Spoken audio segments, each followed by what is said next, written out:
this is where strength training comes in. Like, this is the reason why we lift weights. Sure, aesthetically it looks great, but the whole reason behind it is so that we don't break our bodies as we age, because as we age, our bones get more brittle. We slip and fall because our equilibrium's off. By having that muscle, you're stronger. Your core will be stronger. So if you slip on the ice, you're not going to flip over and break your back. You're able to like carry your groceries in. Like, this is why we do these things, right? And the reason why, muscles get pulled out or get strained and they're afraid of getting hurt is because we're not strong enough. Welcome to This is Perimenopause, the podcast where we delve into the transformative journey of perimenopause and beyond. I'm one of your hosts, Mikkel. And I'm your other host, Michelle. And we know firsthand how confusing, overwhelming, and downright lonely this phase of life can be. Join us as we share real-life stories and expert advice to help you navigate this journey and advocate for your best health. We used to think menopause signaled an end, but really, it's just the beginning. Welcome to a discussion that could change the way you handle stress. And that's why we're thrilled to have this conversation today with Kerri Hallman. Kerri is an expert in stress-reduced fat loss. She specializes in supporting women who struggle with low energy, unexplained weight gain, poor sleep, and generally feeling uncomfortable in their skin. I'm guessing many of us can relate. As a personal trainer who's navigated the challenges of perimenopause, Kerri emphasizes deeply with her clients. She's here to explain how stress impacts the body and can worsen perimenopause symptoms. Plus, she's sharing her top strategies for making life easier to help you regain control of your stress so that you can feel amazing again. Welcome to the show, Kerri. We're thrilled to have you with us. Hey, welcome to the show, Kerri. Hi. We're so happy to have you here. Thanks. Thanks for having me. We haven't met face to face, but I'm Michelle, and you know Amy very well. Yes. And then this is Mikkel. Hi, Kerri. Hi, Mikkel. Mikkel is in Alberta. Well, she's actually in Toronto right now, but she's normally in Alberta. And then Kerri, as you know, Mikkel's done some research on you, so she knows all about you. But what do you want to know about Mikkel before we start? Well, how did you guys start this podcast together? What did it come from? Commiseration, largely. Michelle and I and another very close friend, we met in university at Wilfrid Laurier and have been friends ever since. And we were, I think it was summer of 2020, and Michelle and I were bitterly complaining about perimenopause and how challenging it had been for us to date and how there was so little information and we couldn't find a doctor who would help. And our friend Jill said, well, we can do something about that. And here we are. Nice. So Kerri, can you please tell us about your career and how you came to be a stress-reduced fat loss practitioner? And what does this certification mean? Sure. So I will start with how I became that, like my path to that. So let's rewind a couple years. I was personal trainer, fitness instructor for many years, where I met Amy. And I then went from that to owning the gym that I was working at. So it was Fitness 360 for women. I owned that for about 8 years. And during COVID, I was closed and sitting by myself in the gym. And I was pondering, my clients and the women that I was working with and going, there's just something like over the years that have been nagging at me about why aren't these women getting the results that I want and they want? Like, they're happy because they have more energy and they're working out. But I was like, I want a transformation. How do I get that? So I had met some gentlemen in 2016 that did stress-reduced fat loss, and they then decided to do a mentorship to teach people their protocols. So I jumped right on it. So stress-reduced fat loss is basically working with your body to reduce the stress so weight can leave. And it's holistic. So working with our body, working with our food, our movement, outside, supplements if needed, right? And then couple years after I got that, I was still at the gym, still closed, still sitting there by myself. And then my lease was up. So I decided to close the gym and go exclusively online. And I was super scared because I had no idea what I was doing, and ended up with a coach that taught me how to build my online program. And here we are today. Kerri, in your experience, what are some common misconceptions about weight gain and fat loss during perimenopause? The common misconceptions is that you can't lose weight during perimenopause. Really? Because it feels that way to me. It's a total misconception. The problem is that a lot of women are we're taught a certain way when we're 20 and when we're 30, and from our parents and our grandparents. So let's just say our mom and our grandmas, right? The way they did things is not what we need to do. So it's a relearning phase at when we hit perimenopause, and it could be any time. Like there's a big span of when perimenopause can hit. So the misconception is that, during this time, I'm just going to feel lousy. I'm going to gain weight around my stomach and it's going to suck. And that's wrong. So that's what I'm trying to educate on. But I have had so many people come to me and they're like, I went to my doctor and they said, oh, you're 44. Good luck trying to get that off. Like these are words that the doctors have said to them. That's cruel. I know. And they're like, it's just menopause. You just have to deal with it. And I'm like, that's not true though. Yeah. Like, and the problem is they just don't know. There's not enough education for doctors on women's health. So the other misconception is going to your doctor for weight loss help. They can't help you. Well, I don't think they also have a lot of nutrition education as well, right? No. I think I read somewhere that in their 8 years of schooling, they might get 8 weeks of nutrition. And it's literally by the old food pyramid. Well, and 4 hours of menopause. So yeah. But yes, as I understand it, they're still going by guidelines from back in the day when they were trying to promote, when the cereal companies were trying to promote us to all eat their, sugary grains. And yes, that's what these are good for you. Yes, eat the cereal and you'll you think of the slogans like Tony the Tiger. Like what energy are you getting from sugary Frosted Flakes? Like nothing. Maybe we can talk a little bit about the link between stress and weight gain, because I think that is, we know stress is bad for us, but I don't think many of us understand the correlation between stress and weight gain, particularly in perimenopause and beyond. So stress is the main driver of weight. And the reason is that let's paint a picture here. So you're in the jungle and you're being chased by a tiger, right? Your body is going to go into fight or flight and it's going to take off to get away from this tiger. That's a stress response, a natural stress response. Your body is keeping you safe. That's what its job is to do. That's what cortisol's job is to do. Then that tiger goes away or you get away. The stress response goes away. We all go back to normal. La, la, la, la. So fun. What's happening now is with our work schedules, our life schedules, things that are going on inside of us, our bodies are in this constant state of stress, feeling like we're being chased by a tiger. So if you have gut imbalances, or if you have hormone imbalances, or if you have work stress, or if you have inflammation, your body doesn't know the difference between a tiger and gut stress. So it's just going to put you in this chronic state of stress. And then when you're in a chronic state of stress, your body is not thinking of digestion. It's not thinking of releasing weight. It's literally thinking of keeping you safe. That's the only job that it has. So when your body is stressed, what happens is everything you eat, everything you do or don't do is kind of stored in the fat cells. And unfortunately, those go around your midsection. And that's why everyone in perimenopause goes, I have this spare tire all of a sudden, because belly fat and cortisol are related. And then with that belly fat, many of us become more prone to type 2 diabetes. Yes, no? Yeah. And type 2 diabetes, then we get into insulin resistance. But with the stress, this is the thing is stress, it gets compounded with everything we do. So if you are insulin resistant and your body's stressed, but you keep eating things that are bothering your insulin, your stress is going to stay high as well. So you're going to accumulate fat on your body. And then women go, oh my gosh, I need to eat less, or I need to stop eating fats, or I need to go work out more. And this is actually causing more stress on their body. So what we were taught before, this eat less, exercise more model, is causing more stress. So we're fucked. No. You've got the answer. No, we're not. No, okay. So I do want to hear all about how we can reduce and get our stress under control. But before we go there, you said a couple things that pinged for me.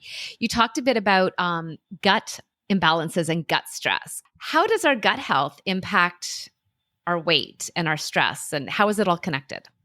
Okay, so if your gut is imbalanced, if you have any sort of dysbiosis in your gut, it's going to be causing stress to your body because it's not functioning properly. So if you've got gut imbalances that are year after year after year going untreated, this is causing stress.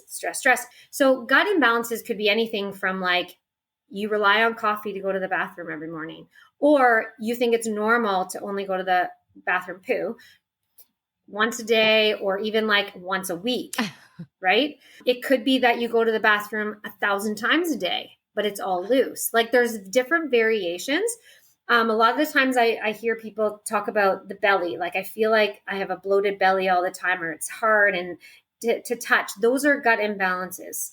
So if you have a chronic stress, you probably have some form of gut dysbiosis. So they go hand in hand. Not very often do I have someone that has a high stress, like dysregulated cortisol, because it could be high or low, right?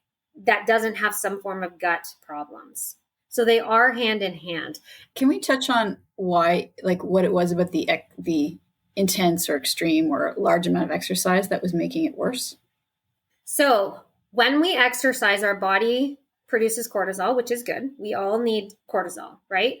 But if you have dysregulated cortisol, where you are like in burnout or you're in exhaustive phase, which are two areas of cortisol that are hard to get out of, your body is like burnt out, it's done. Like it's like shutting everything down, right? If you go and exercise, like do a spin class and go like burn 400 calories, if you go do a HIIT class or if you go for a run, right? These are all things that are increasing your cortisol. But if your cortisol is already up here, you're just adding more to it. You're not making the situation better. The best thing that someone could have taught me, now would I have listened? I don't know, but would have been slow down and go for a walk. Because walking, I need the cardio. My body needed the cardio, but I didn't need as intense as I was going. And I was the like sweat till you die person. Like if my clothes weren't wet, right, Amy? Like I was like wet. I had to be soaked. Like that was my thing. And I made my classes that way. And now I feel terrible because I was teaching these women that were like the wrong way to do it. But I wasn't educated on it either. Well, nobody knew back then, right? Like cardio has a really bad rap these days. We've been hearing and reading that intense cardio is not as beneficial as we all once thought. Can you tell us about what healthy cardio looks like, and maybe in particular, what kind of walking we should be doing? Sure. So walking, there's two different ways to walk. So, and it sounds silly, but there's that like nature walk, like take your dog, go sniffing. I have a 16-week-old puppy. We don't walk very fast. That's more of like a decompression walk for him and for me, right? We're outside in nature. We're getting the benefits of the fresh air. We're moving our body a little bit. Then there's the kind where you go for an intentional walk that's, 20, 30 minutes, whatever you can do. You maybe like in the winter, you might start off cold, but you warm up at the end. You're able to have a conversation with your partner if you're walking with somebody. We don't need that high intense cardio. I was a spin instructor for years and I'd be like, go, go, go, go, right? We don't need that. We just need to walk, and both are good. Like the faster pace walking, right? Where you get your heart rate up a little bit, and that decompression nature walk. We need both of those. You've mentioned low cortisol. And whenever I think of cortisol dysregulation, I always think it's high. So does low cortisol have the same effects on our body and the same negative impact as high cortisol, or what does it do? So you can be in a state where you've got low cortisol, and there's a state where you have high cortisol. And sometimes people, they wake up with super low cortisol and wonder, why can't I get out of bed? Well, it's because your body's not producing that cortisol that gets you out of bed. And then some people are like, I'm so wired at night. Like I'm so tired, but I can't go to bed. It's because your cortisol levels are too high at night. So Kerri, wow. What can women do then to get their stress under control and their cortisol? Drink your water. Most women are dehydrated, which is causing stress on their body. So if you don't drink enough water, have a drink. If you don't drink enough water, then that's causing stress on your body. The rule of thumb is half of your body weight in ounces of water per day. So if you're 200 pounds, It's 100 ounces of water every day. It's just a really good rule to stick to. 2 would be eat more food, but like real food. So let's get away from packaged food.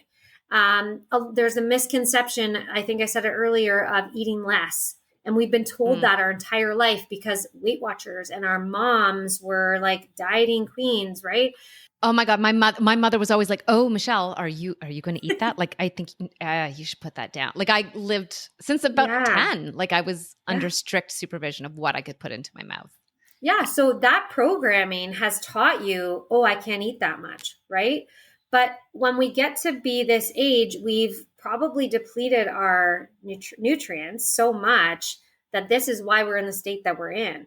So the way I teach my women are 3 meals and 2 snacks every day. And some people go, oh my gosh, like, oh, how am I going to fit that all in, right?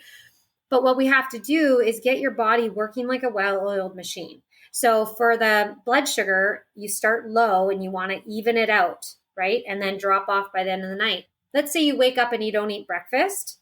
Your cortisol, like your blood sugar's staying low. And then you eat something and it's usually a coffee. It's not food. And you go, whoop. And then you were like, oh, I don't have time. And then you don't eat lunch and it goes, whoop, all the way back down. And then all of a sudden at night, it goes all the way back up because when you're starving, and so you eat everything in the house, namely crackers, bread, cookies, all that stuff that's going to give you that quick hit of dopamine and like energy. And then you continue until you go to bed, right? Because you haven't eaten all day. What we want is to even out that blood sugar. Like look at 1 ingredient foods. And if you look at a box and you don't know what something is, don't eat it because your body probably doesn't know what it is either. So 1 ingredient foods, drink your water and move your body, like walk, right? Just get up. Smartwatches, right? Mine tells me when I've been sitting too long. So I get up and walk around my house or whatever. And I have a big thing where I like to hit my goals every day. So I always try and aim for 10,000 steps a day. So that either equals like an hour of walking total. So I split mine up with 2 30-minute walks. One is always outside. It's rain or shine, snow or sleet. I'm outside because I need that for myself. I need the fresh air and I just need that movement and to like de-stress. And I find the fresh air is the best place to do that. So those would be the top 3. And they sound so simple, right? It's not like I'm saying you have to do blah, blah, blah. It's you just go back to basics. There's a whole bunch of layers on top of that. But like for a starting point, this is where we would start. I love that because it's easy and it's something, it doesn't cost any money and it's not overwhelming to implement. Because I feel like so many, you go online and what should I do? What should I do? And it's like layers and layers and steps and it's a lot. Yeah. Like we overcomplicate life. Like that's just it. We overcomplicate things. So when you look at it and go, she's telling me to drink water, move my body and eat 1 ingredient foods. Like, really? That sounds like a scam. And it's like, no, it's not. It's just, we're not used to it. We're used to so complicating, right? Only eat fruit before 2 or like, don't have carbs before bed or make sure when you have protein, it's blah, blah, blah. Like all these rules. They're like, just eat. That's all. I love it. Yeah. Eat good food. Yeah. Eat good food. Yeah. So, Kerri, it sounds like if women can get their stress under control, that's the key to get their weight under control. Is that fair to say? Yep. I would say that cortisol is a driving factor. Now, having said that, like it depends on the state of the cortisol, which phase of cortisol you're in, and then what gut imbalances you have. But there's like layers to it as well. So the starting point would be the things that I just mentioned. And do those for 3 months and then see what you feel like. Are you sleeping better? Are you pooping better? Is your energy better? Can you wake up without snoozing in the morning? Right? Do you sleep all night? Like how many women don't sleep all night? And it's mostly because our body's under stress and going, whoop, wake up. So would it be fair then to say it's not really about managing stress is important, but it's not about getting the stressors in your life under control. It's about understanding how you're inadvertently creating stress in your body because you're not drinking enough water, you're not eating enough food and enough of the right kind of food. And and you're not getting enough movement in your day. Yeah. And there's the thing is, we can control the stress that happens inside our body. Like, that's the stuff we can control. So that's the stuff we work on getting under control, because you can't control what happens at your kid's school. You can't control what happens like at work.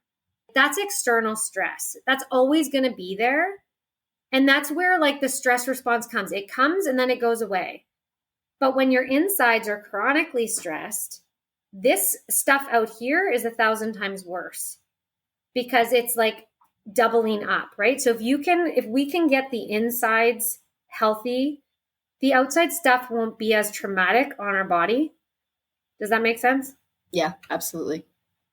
Building resilience, really, right? Like making ourselves healthy and having the foundation to be able to withstand, not so much withstand, but I think, something that I think disappears for a lot of women in perimenopause is their coping skills, right? Because they're hitting peak life stress, their hormones are doing wonky, crazy things. And I know that I've felt it over the last, God, what is it now, Michelle? Like a freaking decade at least.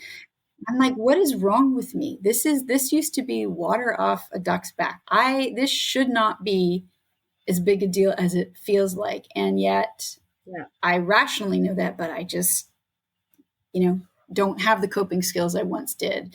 I do. It's coming back again, because now that I know what's going on and I know what the triggers are and I know how to better take care of my health in this stage of life, my old self is resurfacing. But yeah, the not being able to cope is a big thing. And we're fueling that fire, sadly, every day without realizing it when we don't know. Exactly. And it's because we've been taught a certain way, or social media or media alone, like they're just selling us crap, and we're feeding into it. Like Starbucks, when they do the red cup day, I'm like, no. And I see everyone on my social media, oh my God, I woke up at 3 a.m. to get in line. And I'm like, no, don't. Like, first of all, you're disrupting your sleep. Then you're going to buy like a sugar-filled drink that's going to like throw everything off, things like that, right? That's the things that we need to like, okay, it sounds cool, but it's probably not the best for me. Clearly, I'm not on social media enough. What is the Red Cup Day? Okay, I don't know if it's called Red Cup Day. My daughter's a big Starbucks person, and they have new cups come out every so often. But then they have a limited supply. Like a collector cup? Like you can hang on to it? It doesn't, it's not. Yes. Okay. So my house is full of them. And I actually told her the last time, you're not allowed. Like, I'm done. I'm done with one the in, cups. one out. One in, one out. Throw one out or throw 10 of them out. Like, but they're like collector's items. And then they're like special time, like limited time only and things like that. And people want the cup. Yeah. Oh, wow. Mm-hmm. My goodness. I'm old. I didn't know about that. Yeah. Kerri, I've heard that for women in their 40s or in perimenopause that we should be doing strength training. And yet, strength training is a stressor on our body. That's essentially how we're building the muscle. So why is that stress okay when I'm supposed to be just, reducing the stress in my life? Yeah, good question. It's a different kind of stress. Okay. So as we age, we lose muscle mass. And when we lose muscle mass, it's a stressor on our body. Oh, because we're like, so it's a catch-22, right? Women love cardio. It's just a thing. I don't know why. We just love our cardio. And then we always think, and another misconception is if you lift weights, you're going to look like a man, right?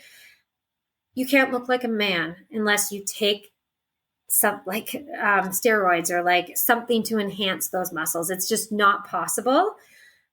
And so building the strength, yes, it's a stressor, but it's a different stressor to your body that's not going to affect your cortisol the way cardio or high intensity exercise will do.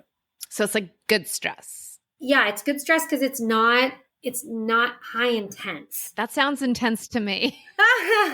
Amy's worked out with me recently. She knows how heavy I quote unquote lift, and it's not a lot. Yeah, and that's the thing. So my question would be why? Like, why don't you want to lift heavy? I don't want to hurt my shoulders. I think that's the biggest part is I don't like hurting too much the next day. Okay. So if you don't want to hurt your shoulders by not lifting heavy, you're probably going to fall and hurt them because they're not going to be strong. Okay. Right. So Sure. this whole thing of like, I don't want to get old and be in a retirement home a nursing home. I don't want to break a hip. This is where strength training comes in. Like, this is the reason why we lift weights. Sure, aesthetically, it looks great. But the whole reason behind it is so that we don't break our bodies as we age, because as we age, our bones get more brittle. We slip and fall because our equilibrium's off.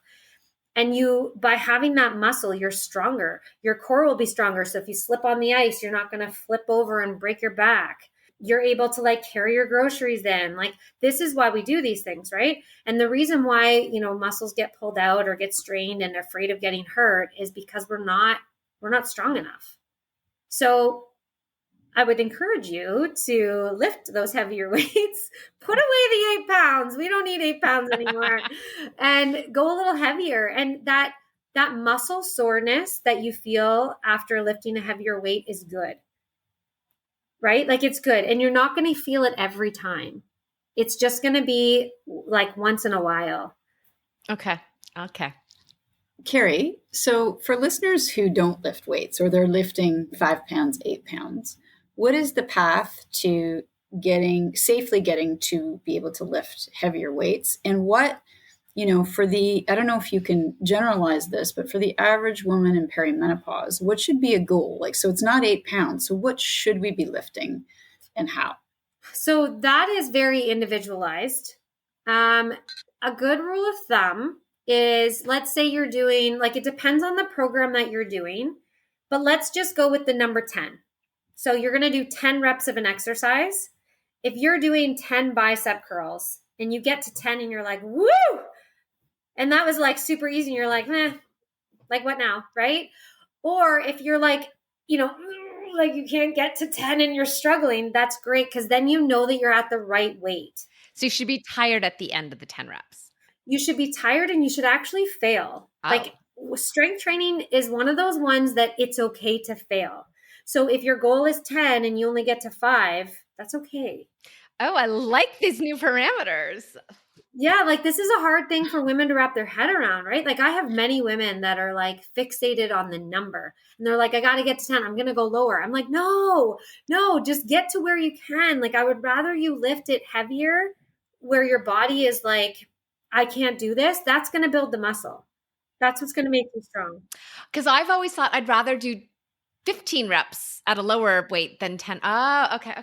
No, so change that idea in your head for sure, because it's another misconception. It's something that we've been taught along the way as women.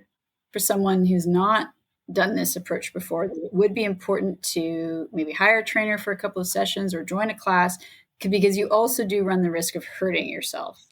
Yes. So definitely hire a trainer if you're brand new to this. And try and get one that's your age. So it's very, like, a lot of trainers are in their 20s. I mean, I was there, right? They don't understand. Unless they are educated on women's health over 40, they're not going to understand. And they're probably going to like do the boot camp style. A class is good. If you're going to attend a class, I would go to the instructor and specifically say you're new. When people used to come and say that to me, I would focus more on them. And my wording would be more centered to them than to Molly, who was here every day. I like that. That's what I would suggest. But definitely go with some instruction. Even doing YouTube videos, if you don't really know what you're doing, that could cause injury, because, there's different ways. Like, you could be standing all wrong. You could be deadlifts. Oh my gosh, like doing a deadlift, if you do it wrong. I've yet to figure out how to do those properly. Yeah, there's a way for sure. Kerri, what is a stress-reduced fat loss practitioner? Okay, so there's nutritionists, there's people that can take you through like a meal plan. There's like, I'm not trying to think of the name of like what I'm thinking of, but like if you hire a coach and they're like taking you through macros, let's say, okay, they're going to take you through a program that's like, this is your weight, this is how much protein you should have, this is how many carbs, but then you have to fit it into your day. Okay. That's one way of doing it. But what that doesn't do is focus on the stress on the body.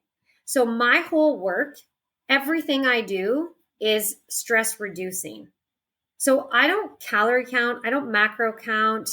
I log food because I need to, like my clients need to log food because I need to see what they're eating.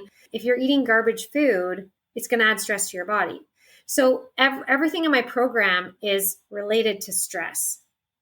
So instead of like we were talking about the hardest workout, go, go, go, because you need to burn it off. We don't actually. Like our bodies need that nutrients, and most women aren't getting enough food and calories anyway. So if we go and we burn it off, you're actually adding more stress to your body because there's way low calorie deficit, but then you're going to eat all the wrong foods because you're hungry and all that kind of stuff. And this is what is missing. And this is why when women do intermittent fasting or Weight Watchers or keto, why weight usually ends up coming back on, because they haven't addressed the stress that's in and on their body. And also they've been depriving themselves. And so when they start to eat normally again, because most of those diets aren't sustainable, again, you're like, okay, I remember this and I need to store it because she was going without it for so long. Yes. And oftentimes when women are dieting and restricting, once they start eating normal again, they're eating more inflammatory foods. They're eating more of the foods that they were deprived of because their bodies are like think about if you don't eat for a day. You want just anything to fill that void. And it's like, well, I missed those calories yesterday, so I can load up on them today. That's what we want to avoid because that causes a lot of stress. So my son just got his wisdom teeth out and I took a picture, big chubby cheeks. And I was like, this is a great indication of what inflammation is. So he didn't gain 15 pounds in his mouth. This is all just swelling. And that's what's happening inside your body. And when your body is inflamed, it's stressed out and your body is trying to save you and keep you safe. So if we're constantly eating these inflammatory foods, we're constantly stressed, our body's constantly trying to save us, and then the whole thing we just talked about. So you take them out for a while, and then do they get to slowly add them back in, or is that like forever and always gone?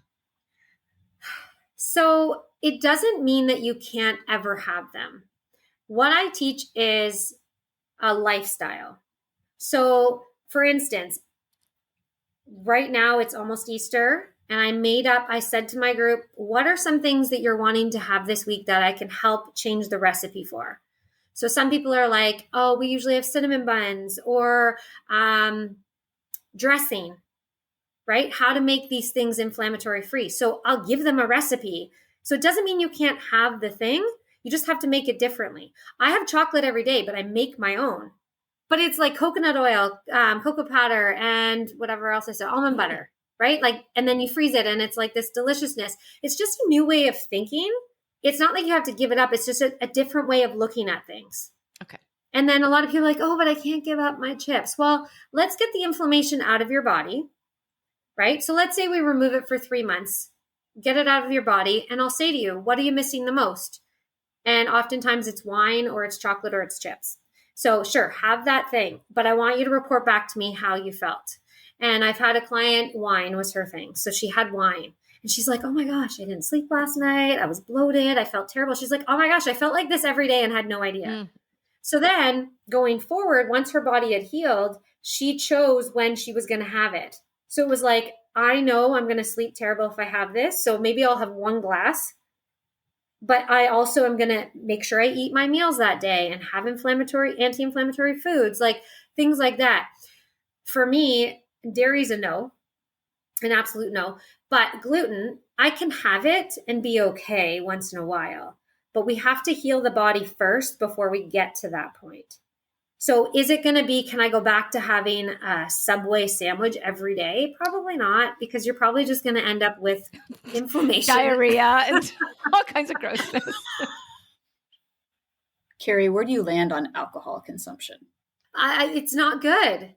Like it's not. And I know I get lots of haters for this, and people are like, it's one of those things that like they see my reel that says something about alcohol and it's like swipe.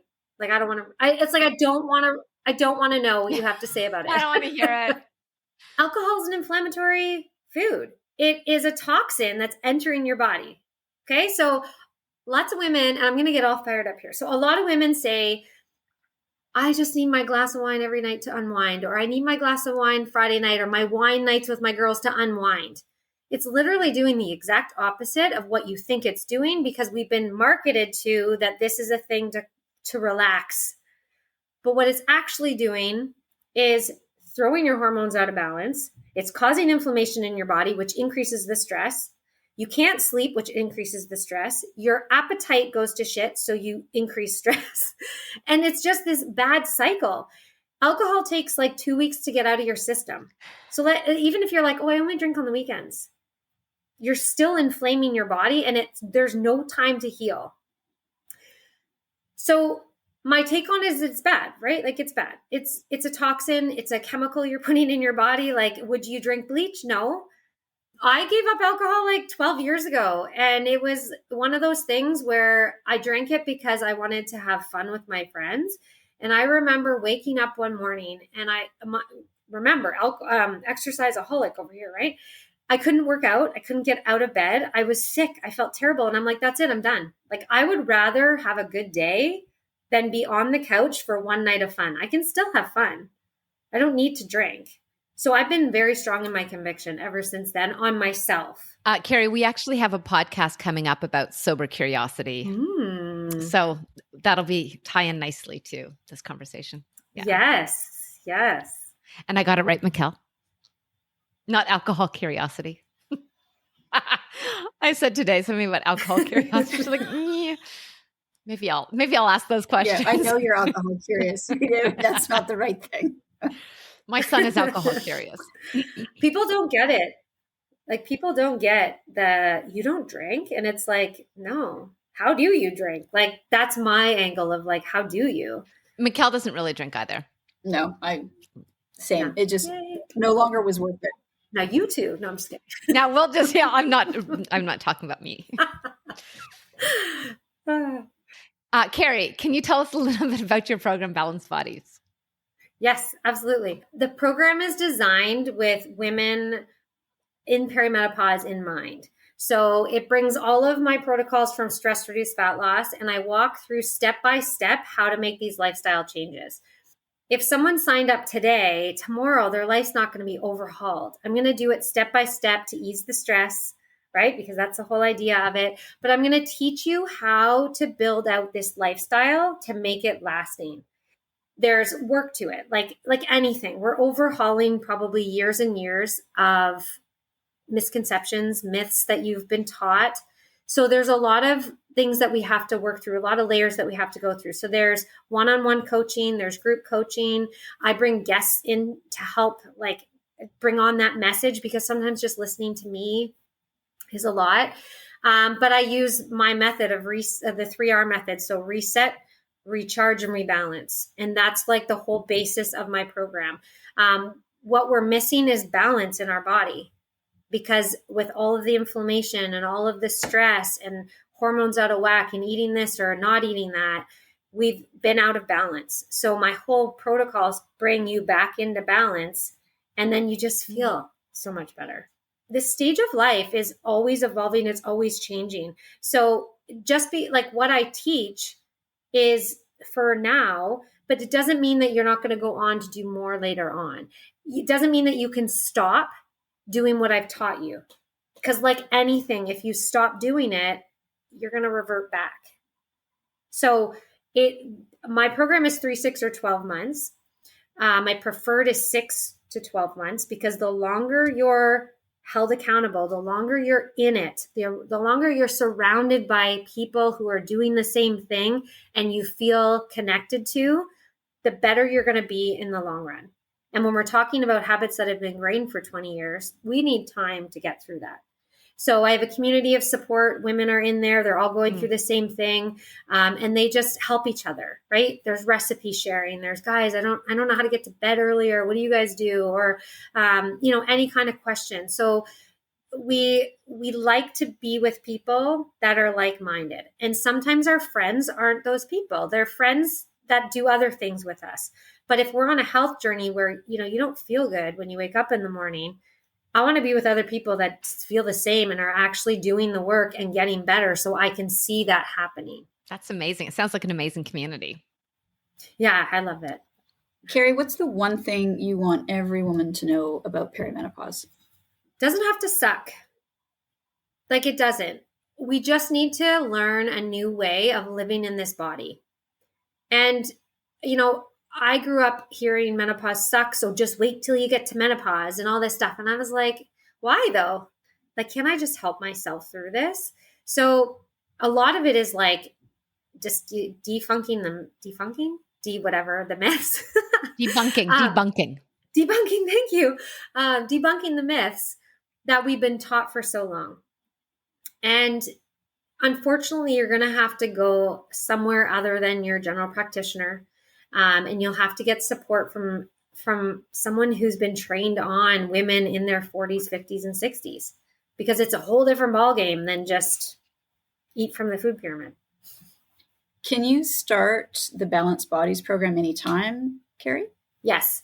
I honestly don't believe in, that's awesome that you want to get started. My next cohort is in 6 weeks from now. When a woman is ready, they're ready. Like, they want to do it right now. They've reached out, they've raised their hand. They're like, I'm in distress, or I don't feel good. I want to start. So I have like ongoing enrollment. So whenever that person's ready, they're ready. So we start at any time. So in the program, there are people at different stages, which is amazing as well, because they can help the newbies that are like, oh my gosh, what do I put in my coffee if I can't put cream and sugar? And then people are like, oh, I was like that too. And I tried this, give this a try. So I really like how there's people at different stages, because they end up helping and pulling along the new ones. And then the new ones give the old ones perspective of how far they've come. So I really like having the good balance of people in there. So yeah, anytime. Oh, that's cool. Kerri, thank you so much. This has been really fun, and we're excited to share this with our listeners. Thank you so much for having me on here. I love the idea of this podcast. I think it's wonderful. We need to spread the word on perimenopause. So you guys are doing a great job. Well, thank you for helping us. Thanks so much for listening to the show. If you like what you hear, please take a moment to rate and subscribe to our podcast. When you do this, it helps to raise our podcast profile so more women can find us and get a little better understanding of what to expect in perimenopause. We also read all the reviews, the good, the bad, and the ugly, to help us continuously improve our show. We would love to hear from you. You can connect with us through the podcast, on social media, or through our website. Our information, as well as links and details from our conversation today, can be found in the show notes. This podcast is for general information only. It's designed to educate, inspire, and support you on your personal journey through perimenopause. The information and opinions on this podcast are not intended to be a substitution for primary care, diagnosis, or treatment. The information on this podcast does not replace professional healthcare advice. The use of the information discussed is at the sole discretion of the listener. If you are suffering from symptoms or have questions, please consult a qualified healthcare practitioner.